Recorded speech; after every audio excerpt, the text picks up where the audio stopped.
আসসালামু আলাইকুম, সবাইকে জানাচ্ছি ঈদ মুবারক। ঈদের দ্বিতীয় দিন সকাল সকাল ব্লগ শুরু করে ফেলেছি। আজকে গরম গরম পরোটা হবে, সেই লেভেলের নাস্তা তৈরি করছি। গরম গরম পরোটার সাথে বিফ আলুর ঝোল ভুনা থাকছে। পরের দিন সকালবেলা রোস্টেড ঝোল এবং গরুর মাংস দিয়ে এই পরোটা, গরম গরম মুচমুচে পরোটা ভাজাটা খুবই টেস্ট এবং খুবই লোভনীয় হয়।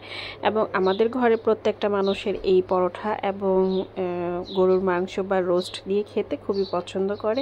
তো আজকেও সেটারও কোনো চেঞ্জ নাই। আমি এখানে আগের গরুর মাংসটা গরম করে ফেলেছি, দেন পরোটাও রান্না করে ফেলেছি। আর আজকে যেহেতু বাইরে আমরা বের হয়ে যাব কিছুক্ষণের মধ্যে বলতে কি যাবতীয় ঘরের কাজকর্ম শেষ করেই বের হব।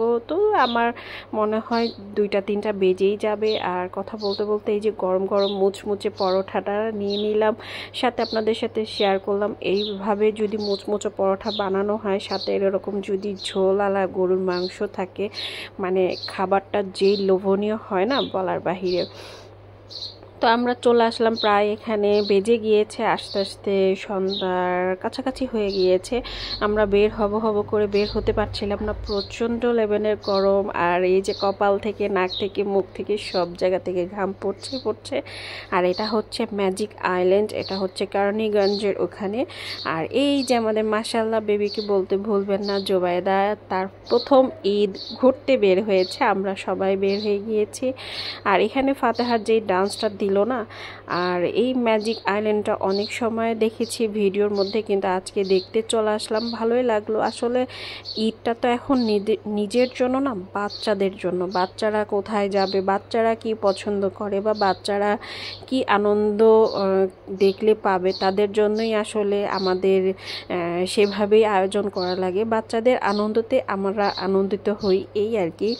তো আজকে ফালাক ফাতেহা সেম ড্রেস পরেছে, ওদের দুজনেরই সেম ড্রেস ছিল, কিন্তু ফাতেহা রাগের কারণে তাকে আগে ভাগে পরিয়ে দিতে হয় সব সময়। আর এখানে দেখেন এই যে জীব জন্তু যা যা রয়েছে সব এই যে কথা বলতেছে বা সাউন্ড করতেছে, নড়াচড়া করতেছে, জীবন্ত লাগছে দেখতে।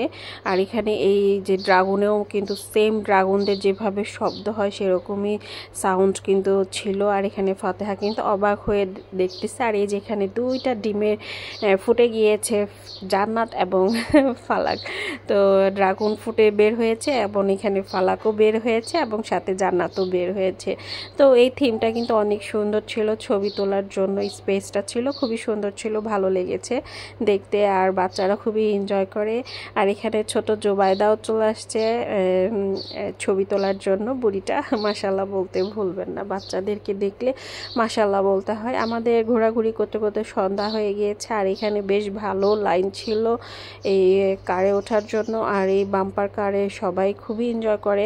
আমরা তো আসলে যাব না। আর আমার প্রচুর পরিমাণে গরম লাগতেছে, আমার এটা যেতেও ইচ্ছে করে না। এখানে ফাতেহা, ফালাক এবং জান্নাত খুবই এনজয় করেছে, ওরা খুব পছন্দ করেছে। আসলে বললাম না যে আমাদের আনন্দ না, বাচ্চাদেরই আনন্দ। আবার দোলনার মধ্যেও 2জন উঠে আসলো। আসলে দেখা যায় ওরা আরও অনেক কিছুতেই উঠতে চাচ্ছিল, কিন্তু এটা প্রচুর পরিমাণে রিস্ক ছিল, বেশ ভালো উপরে উঠে যায়। আর এখানে ফাতেহাকে নিয়ে ফাতেহার পাপা উঠে গিয়েছে। ফাতেহার রেলগাড়িতে উঠতে পছন্দ করে, আর ফাতেহা ওই পাশে বসে পড়েছে। তো যাই হোক, আজকের ভিডিওটা এই পর্যন্ত। সবাই দেখেছেন, কেমন লেগেছে কমেন্টে জানাবেন। আর সবার ঈদ কিভাবে কাটলো, কীরকম কাটলো, আপনাদের সব কিছুই আমাদের সাথে শেয়ার করবেন। ওয়াও, এই জিনিসটা আমি বলতে চাই, যেরকম এখানে কিন্তু কথা বলছিল এই গাছটা, সবাই দাঁড়িয়ে ভিড় করে দেখতেছিল এবং খুবই ভালো লাগতেছিল এই গাছটা। আর ও কিছু জিজ্ঞেস করতেছিল, হয়তো বা আমার খেয়াল নেই, মনে নেই। তো যাই হোক, যেটাই বলছিল ভালো লাগছিল। এই থিমটা আসলে বাচ্চাদের খুবই আকর্ষণ করে, এবং বাচ্চাদের বলতে কি আমাদের বড়রা আছে, আমরাও খুবই এনজয় করেছি, ভালো লেগেছে। আর ডিফারেন্ট এটা অনেক দিন আগেই ওপেন হয়েছে, বাট আমাদের যেতে লেট হয়ে গিয়েছে এই আর কি। তো যাই হোক, যেমনই হোক, আজকে ঈদের দ্বিতীয় দিন আলহামদুলিল্লাহ খুবই ভালো কেটেছে। আর এখানে আমরা চটপটি ফুচকা খেয়ে নিলাম। ফাতেহা গরমে অবস্থা খুবই খাইল, ও ঘুমিয়ে গিয়েছিল, ড্রেসটা চেঞ্জ করে দিয়েছি। আর আজকের ভিডিওটা এই পর্যন্ত। সবাই ভালো থাকবেন, সুস্থ থাকবেন, আল্লাহ হাফেজ।